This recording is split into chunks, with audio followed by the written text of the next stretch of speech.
Hello student, welcome to saffron English medium school. आज हम पढ़ेंगे कक्षा 2 विषय हिंदी। तो उसमें हमारा आज का है 14 पक्षियों का संसार। तो ये क्या है, तो इस पाठ में हमें क्या कहा गया है, तो इसमें हमें पक्षियों का संसार यानी कि हमारे जो पक्षी हैं, आपने कोई ना कोई पक्षी तो जरूर देखा होगा। तो उन सारे पक्षियों के बारे में हमें इस पाठ के द्वारा, इस लेख के द्वारा हमें बताया गया है कि उन लोगों का संसार कैसा होता है। उसमें आता है अनेक जीव जंतुओं से भरा यह संसार बड़ा ही निराला है। क्या कहा गया है इसमें कि ये जो हमारा संसार है उसमें कौन रहते हैं, तो अनेक प्रकार के जीव जंतु और पक्षियों रहते हैं। और वो जो पक्षी है उनका संसार जो है वो बहुत ही निराला यानी कि बहुत ही सुंदर है। इस धरती पर सैकड़ों पक्षी पाए जाते हैं। इस धरती पर क्या पाया जाता है, इस धरती पर अनेक प्रकार के पशु पक्षी पाए जाते हैं।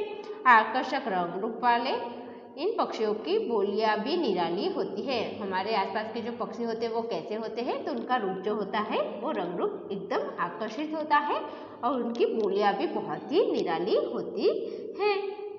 यह पक्षी एक घरों, बाग बगीचों और जंगलों की शोभा बढ़ाते हैं। ये पक्षी क्या करते हैं, तो जो पक्षी होते हैं वो हमारे घरों की, बाग बगीचों की और जंगलों की शोभा बढ़ाते हैं। उन पक्षियों से उनकी शोभा बढ़ जाती है। आइए कुछ विशेष पक्षियों के बारे में जानकारी प्राप्त करें। तो हम यहाँ पर क्या करेंगे, तो हम यहाँ पर कुछ विशिष्ट दिखने वाले जो पक्षी होते हैं उन पक्षियों के बारे में यहाँ पर जानकारी प्राप्त करने वाले हैं। इस लेख के द्वारा हमें क्या करना है, इस लेख के द्वारा हमें पक्षी की बोलियां और वो कैसे निराले होते हैं और उनकी क्या क्या विशेषताएं होती है उनकी जानकारी हमें यहाँ पर इस पाठ के द्वारा, इस लेख के द्वारा दी गई है। तो यहाँ पर सबसे पहले हमें किसकी बात की गई है, तो यहाँ पर सबसे पहला है यह मोर है। तो यहाँ पर किसकी बात की जाती है, तो यहाँ पर एक मोर कैसा होता है, तो मोर एक बहुत ही सुंदर पक्षी है, उसके बारे में हमें यहाँ पर उसकी जानकारी दी गई है। मोर हमारा राष्ट्रीय पक्षी है। मोर क्या है, तो मोर हमारे देश का राष्ट्रीय यानी कि हमारा जो राष्ट्र है उसका राष्ट्रीय पक्षी मोर कहा जाता है। इसके शरीर पर रंग बिरंगी पंख होते हैं। मोर कैसा होता है, तो मोर जो होता है वो रंग बिरंगी पंख वाला होता है। इसका रूप बहुत ही सुंदर होता है। वो क्या होता है, तो जो हम मोर देखते हैं तो आपने कभी ना कभी मोर को देखा होगा जंगल में या अपने घर के आसपास, आपने कभी ना कभी मोर तो देखा ही होगा। तो मोर कैसा होता है, तो उसके पंख जो होते हैं वो रंग बिरंगे होते हैं और वो दिखने में बहुत ही सुंदर लगता है।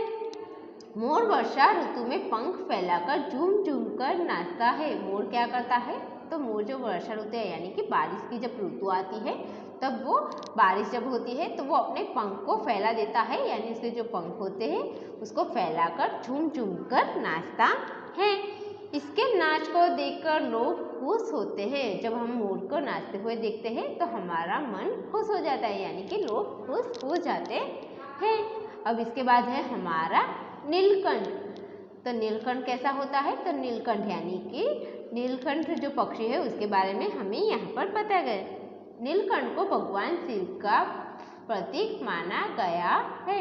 नीलकंठ को कैसा माना गया है, तो नीलकंठ को भगवान शिव का प्रतीक यानी कि जो हमारे शिव भगवान है उनका प्रतीक माना गया है। नीलकंठ एक सुंदर और मोहक पक्षी है। नीलकंठ कैसा है, तो नीलकंठ जो पक्षी है वो एकदम सुंदर और मोहक यानी कि मन को मोह लेने वाला पक्षी है। इसके शरीर का रंग भूरा सा होता है। उसके शरीर का रंग कैसा होता है, तो इसके जो शरीर का रंग है वो भूरा होता है।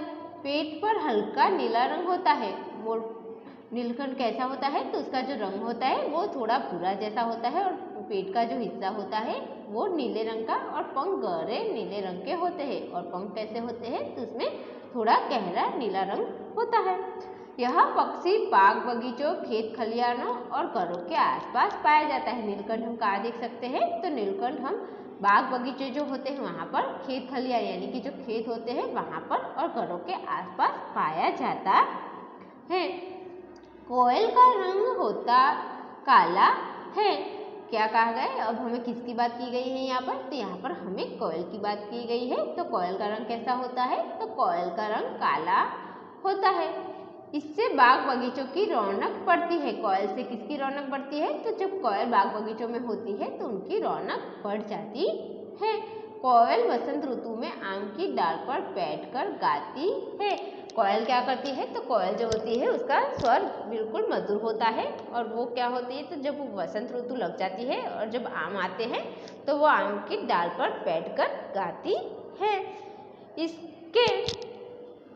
इसके मीठे पंचराग को सुनकर मुसाफिर भी कुछ देर के लिए ठहर जाते हैं। यानी क्या होता है कि उसके मीठे सुर को सुनकर, पंचराग यानी उसके मीठे सुर को सुनकर वहाँ से जाने वाले जो मुसाफिर यात्री होते हैं वो भी उसकी आवाज़ को सुनकर कुछ देर के लिए वहाँ पर रुक जाते हैं। इसके बाद आता है यह तोता है। यहाँ पर किसकी बात की गई है? तो इसमें हमें तोते यानी कि जो तोता होता है उसकी बात की गई है। तो तोते का रंग कैसा होता है? तो तोते का रंग हरा होता है। इसकी चोंच लाल और नुकीली होती है। तोते की चोंच कैसी होती है? तो जो तोता होता है वो हरे रंग का होता है और उसकी जो चोंच है वो लाल और नुकीली यानी कि आगे से थोड़ी नुकीली होती है। इसकी आवाज़ मीठी होती है। तोता कैसा होता है? तो उसकी आवाज़ जो होती है वो मीठी होती है। यह मनुष्य की आवाज़ की नकल कर लेता है। तोता कैसा होता है? तो तोता हम मनुष्य की जैसे भी बोल सकता है यानी कि हमारे मनुष्य की आवाज़ की भी नकल कर लेता है। लोग तोते को पिंजरे में पाल लेते हैं। कुछ लोग क्या करते हैं? तो कुछ लोग ऐसे भी होते हैं जो तोते को अपने घरों में पिंजरे में पालते हैं। हरी मिर्च और फल तोते को पसंद है। तोता क्या खाता है? तो तोते को ज़्यादातर हरी मिर्च पसंद होती है और फल खाता है। उसके बाद आती है सारिका यानी कि सारिका का क्या अर्थ है? तो सारिका यानी कि मैना। तो सारिका का रंग कैसा होता है? तो सारिका मैना का रंग हल्का नीला होता है। मैना का रंग कैसा होता है? तो वो कुछ हल्के नीले रंग की होती है। यह खेतों, बागों और घरों के पास फुदकती पाई जाती है। वो मैना कहाँ, सारिका कहाँ पाई जाती है? तो जो सारिका है वो खेतों में, बगीचों में और घरों के आसपास फुदकती यानी कि उड़ती हुई पाई जाती है। इसकी चहचहाट मीठी होती है। क्या होती है? तो जब वो हमारे घरों के आसपास फुदकती रहती है उसकी चहचहाट यानी कि उसकी जो बोली होती है वो मीठी होती है। लोग उसे पिंजरे में पालते हैं। लोग उसे क्या करते हैं? तो सारिका को भी लोग पिंजरे में पालते हैं। उसके बाद आता है मुर्गे की बारी। तो यहाँ पर कौन से पक्षी की बात की गई है? तो यहाँ पर हमें मुर्गे की बात की गई है। तो मुर्गे के पंख रंगीन होते हैं। मुर्गा कैसा होता है? तो मुर्गे का रंग जो उसके जो पंख होते हैं वो रंगीन हो यानी कि एक से ज़्यादा रंगों के होते हैं। यह ऊपर मुँह करके कुकड़ा को पुकारता है। मुर्गा कैसे बोलता है? तो मुर्गा जो होता है वो अपना मुंह थोड़ा सा ऊपर करके कुकड़ा को करके पुकारता है। मुर्गा प्रतिदिन सुबह अपनी आवाज़ से लोगों को जगाता है। मुर्गा क्या करता है? तो मुर्गा जब सुबह सभी लोगों को प्रतिदिन यानी कि हर रोज सभी को अपनी आवाज़ यानी कि कुकड़े को कर सभी लोगों को जगाता है। यह कंठ फोड़वा है। यहाँ पर किसकी बात की गई है? तो अब हमें यहाँ पर कंठ फोड़वा यानी कि जो लकड़खोद होता है उसे कहते हैं कंठ फोड़वा।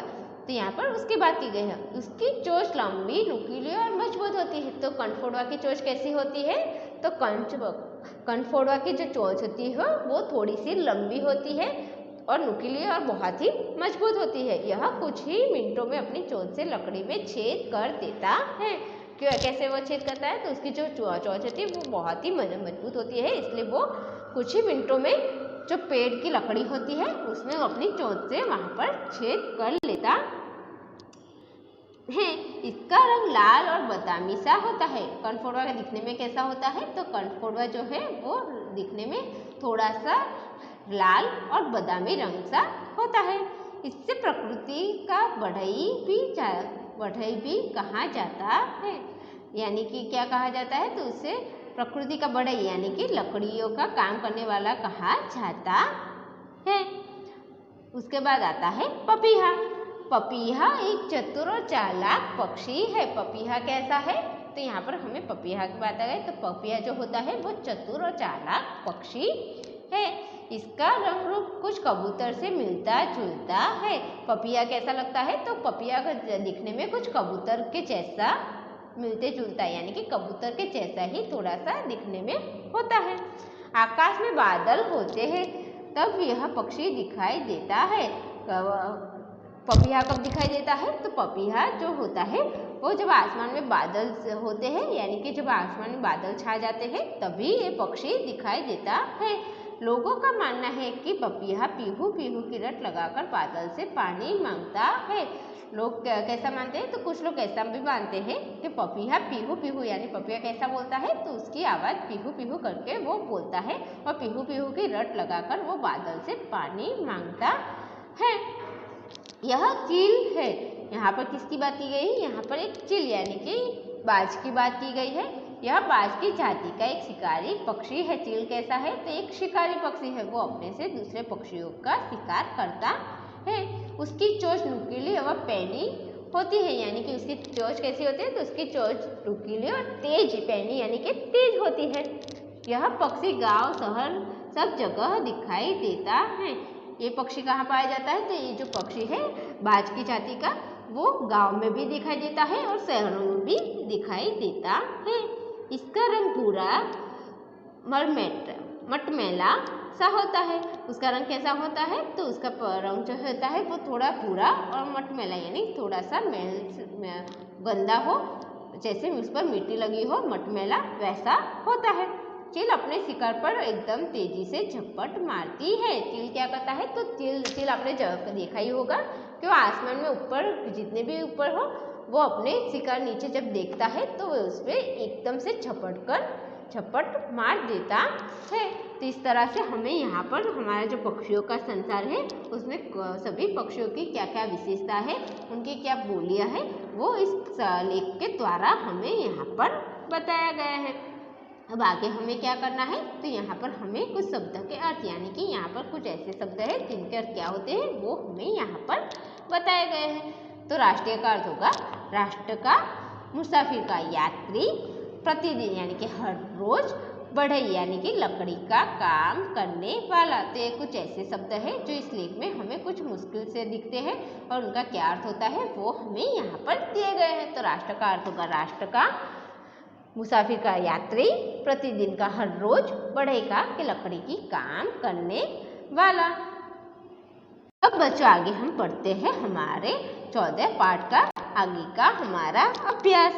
तो उसमें सबसे पहले हमें क्या दिया गया है? तो अभ्यास में सबसे पहले हमें यहाँ पर दिया गया है पाठ से, यानी कि पाठ से यहाँ पर जो पाठ दिया गया उसमें से हमें कुछ पूछा गया है। तो उसमें सबसे पहले हमारा क्या है? तो उसमें है हमारा मौखिक, यानी कि ये इसमें क्या दिया गया है? तो उसमें हमें कुछ प्रश्न दिए गए हैं जिनके उत्तर हमें यहाँ पर देने हैं।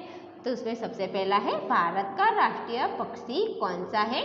तो यहाँ पर सबसे पहला उत्तर क्या आएगा कि भारत का राष्ट्रीय पक्षी मोर है। तो यहाँ पर हमें क्या उत्तर देना है कि भारत का राष्ट्रीय पक्षी मोर है। दूसरा प्रश्न हमें क्या पूछा गया है कि कोयल किस ऋतु में गाती है? तो उसका उत्तर आएगा कि कोयल वसंत ऋतु में गाती है। तो पहला उत्तर क्या आएगा कि भारत का राष्ट्रीय पक्षी मोर है और दूसरे का आंसर आएगा कि कोयल वसंत ऋतु में गाती है। 3, प्रतिदिन सुबह लोगों को कौन जगाता है? तो उसका उत्तर क्या आएगा कि प्रतिदिन सुबह लोगों को मुर्गा जगाता है। प्रतिदिन सुबह लोगों को कौन जगाता है? तो प्रतिदिन सुबह लोगों को मुर्गा जगाता है। अब उसके बाद आएगा हमारा लिखित में हमें क्या करना है? तो उसमें हमें प्रश्न नंबर 1 दिया गया है कि इन प्रश्नों के उत्तर लिखिए। तो हमें यहाँ पर क्या करना है? तो हमें यहाँ कुछ प्रश्न पूछे गए हैं जिसके उत्तर हमें यहाँ पर लिखने हैं। तो पहला प्रश्न हमें क्या पूछा गया है कि मोर किस प्रकार नाचता है? तो उसका उत्तर आएगा कि मोर अपने पंख फैलाकर नाचता है। तो मोर किस प्रकार नाचता है? तो कि मोर अपने पंखों को फैलाकर नाचता है। नीलकंठ कहाँ कहाँ पाया जाता है? तो उसका उत्तर आएगा नीलकंठ नीलकंठ जो पक्षी होता है वो बाग बगीचों, खेत खलिहानों और घरों के आसपास पाया जाता है। तो क्या क्या आएगा कि नीलकंठ पक्षी है वो कहाँ कहाँ पाया जाता है? तो नीलकंठ पक्षी है वो बाग बगीचों, खेत खलिहानों और घरों के आसपास पाया जाता है। कोयल कौन से पेड़ की डाल पर बैठती है? तो उसका उत्तर क्या आएगा कि कोयल है वो आम के पेड़ की डाल पर बैठती है। कोयल कहाँ ज़्यादातर बैठती है? तो कोयल जो होती है वो जब बसंत ऋतु आती है तो आम के पेड़ों पर बैठती है। तोते की चोंच कैसी होती है? तो उसका उत्तर आएगा कि तोते की चोंच जो होती है वो थोड़ी सी लाल रंग की और नुकीली, यानी कि थोड़ी सी आगे की और मुड़ी हुई और नुकीली होती है। प्रकृति का बढ़ई कौन सा पक्षी है? तो उसका उत्तर आएगा कि प्रकृति का बढ़ई यानी कि कनफोड़वा जो होता है लकड़हारा वो होता है। कि प्रकृति का बढ़ई किसे कहा जाता है? कौन सा पक्षी है? तो कनफोड़वा जो है वो प्रकृति का बढ़ई पक्षी माना जाता है। उसके बाद आएगा प्रश्न नंबर 2। सही कथन के सामने हाँ और गलत के सामने नहीं लिखिए। तो हमें यहाँ पर क्या करना है? तो हमें यहाँ पर कुछ कथन यानी कि कुछ वाक्य दिए गए हैं। जो वाक्य आपको सही लगता है उसके सामने आपको हाँ लिखना है, और जो कथन यानी कि जो वाक्य है वो आपको गलत लगता है उसके सामने आपको नहीं शब्द लिखना है। तो पहला है हमारा वाक्य, कनफोड़वा अपनी चोंच से लकड़ी में छेद कर देता है। तो कनफोड़वा क्या करता है? तो कनफोड़वा अपनी जो चोंच होती है उससे वो लकड़ी में छेद कर देता है। तो यहाँ पर आएगा हमारा हाँ कि हाँ सही बात है कि जो कनफोड़वा होता है वो अपनी चोंच से लकड़ियों में छेद कर सकता है। तो यहाँ पर आएगा हमारा हाँ। पपीहा कुहू कुहू की रट लगाता है। पपीहा कैसा होता है? तो पपीहा जो है वो कुहू कुहू की लट लगाता है। तो वो आएगा हमारा नहीं, ठीक है। पपीहा है वो पीहू पीहू की लट लगाता है। तो यहाँ पर आएगा हमारा नहीं। कबूतर बादलों से पानी मांगता है।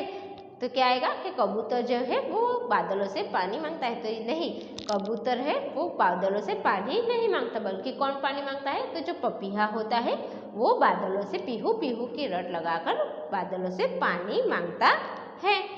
चील अपना शिकार झपट लेती है। चील कैसे अपना शिकार लपट लेती है? तो चील जो होती है वो तेजी से अपना शिकार लपट लेती है। तो यहाँ पर आएगा हमारा हाँ। मुर्गा प्रकृति का पहरेदार कहलाता है। मुर्गा क्या कहलाता है? तो मुर्गा जो होता है वो प्रकृति का पहरेदार कहलाता है।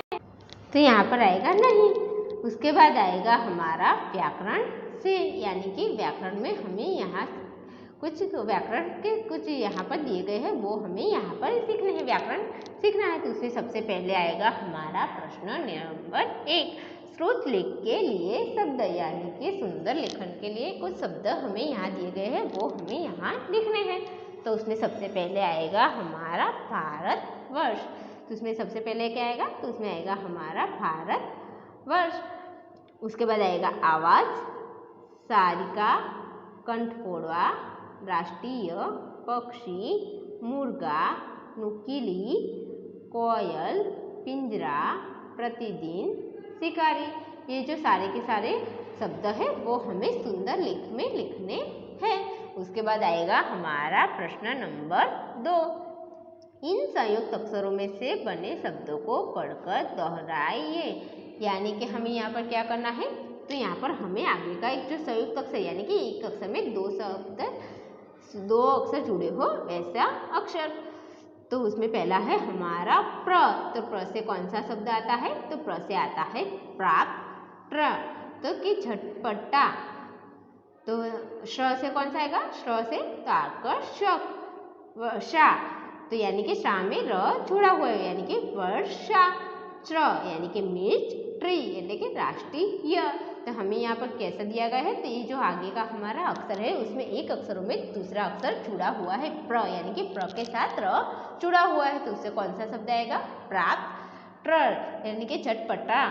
तो यहाँ ट्र के साथ भी आधा र जुड़ा हुआ है। श्र यानी कि स के साथ र जुड़ा हुआ है, यानी कि उसका आएगा आकर्षक। और वर्षा में आएगा वर्षा। च में मिर्च और ट्री में राष्ट्रीय। प्रश्न नंबर 3। पाठ में आए जोड़े शब्द युग्म ढूंढकर लिखिए। यानी कि हमें यहाँ पर क्या करना है कि पाठ में आए शब्द युग्म यानी कि एक शब्द के साथ दूसरा शब्द जुड़ा हुआ हो उसे कहेंगे हमें शब्द युग्म। उन शब्दों को हमें यहाँ पर ढूंढकर लिखना है। तो एक शब्द के साथ जो दूसरा शब्द जुड़ा हो ऐसे शब्द हमें यहाँ पर लिखने हैं। तो उसमें सबसे पहले आ गया हमारा रंग बिरंगी, बाग बगीचे, खेत खलियान, पंचम राग, गांव शहर और चतुर चालाक। तो ये जो सारे शब्द है वो एक शब्द के साथ दूसरा शब्द जुड़े हुए हैं। उन शब्दों को कहेंगे हम शब्द युग्म। तो उन शब्दों में कैसा कौन से शब्द है? रंग बिरंगे, बाग बगीचों, खेत खलियान, पंचम राग, गांव शहर और चतुर और चालाक। अब आएगा हमारा प्रश्न नंबर 4।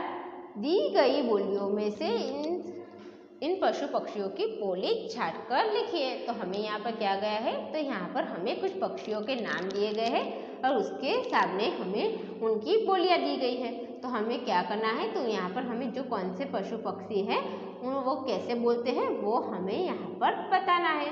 तो इसमें हाँ हमारा पशु पक्षियाँ कौन से हैं? कोयल, पपीहा, बंदर, कौवा, मेंढक, बिल्ली। और उनके सामने आवाज़ दी गई है म्याऊं म्याऊं, पीहू पीहू, टर टर, कुहू कुहू, काव काव, खो खो। इस तरह से हमें ये जो पशु पक्षी के शब्द दिए गए वो कैसे बोलते हैं वो हमें यहाँ पर बताना है। तो कोयल की आवाज़ कैसी होती है? तो कोयल की आवाज़ होती है कुहू कुहू। तो हमें यहाँ पर कोयल के सामने लिखना है कुहू कुहू। कौवे के सामने कौवा कैसे बोलता है? तो कौवा काव काव बोलता है। तो कौवे के सामने लिखना है हमें काव काव। पपीहा पीहू पीहू, मेंढक टर टर, बंदर खो खो और बिल्ली म्याऊं म्याऊं। इस तरह से हमें यहाँ पर लिखने हैं। उसके बाद आएगा प्रश्न नंबर 5। सही उत्तर के सामने सही का निशान लगाइए। तो हमें यहाँ पर क्या करना है? तो यहाँ पर हमें एक प्रश्न पूछा गया है उस चीज़ के हमें 3 उत्तर दिए गए हैं। तो हमें क्या करना है? तो हमें ये जो प्रश्न है उसमें से 3 उत्तरों में से कौन सा उत्तर सही है उन उत्तर के सामने हमें सही का निशान लगाना है। मोर की मोरनी होती है तो नर की क्या होती है? तो मोर की मोरनी। और उसके उत्तर है नारी, महिला, औरत। तो नर का क्या आएगा? तो नर का आएगा नारी। मोर तो मोरनी तो नर का नारी। फुर्तीला शब्द के उल्टे अर्थ वाला शब्द है चालाक, सोया हुआ, सुस्त। तो फुर्तीले का उल्टा अर्थ वाला क्या आएगा? तो फुर्तीला तो सुस्त। यह रू स्वर से बना शब्द है कृपा, कार्य, ऋतु। तो रू शब्द से कौन सा शब्द बना है? तो जो ऋतु शब्द है वो रू शब्द से बना हुआ है। तो यहाँ पर आएगा हमारा रू। तो पहले में आएगा नर का होगा नारी, फुर्तीले का उल्टे अर्थ वाला शब्द होगा सुस्त और यह रू शब्द से बना है ऋतु। तो इस तरह से हमें जो सही उत्तर है उसके सामने इस तरह से सही का निशान लगाना है।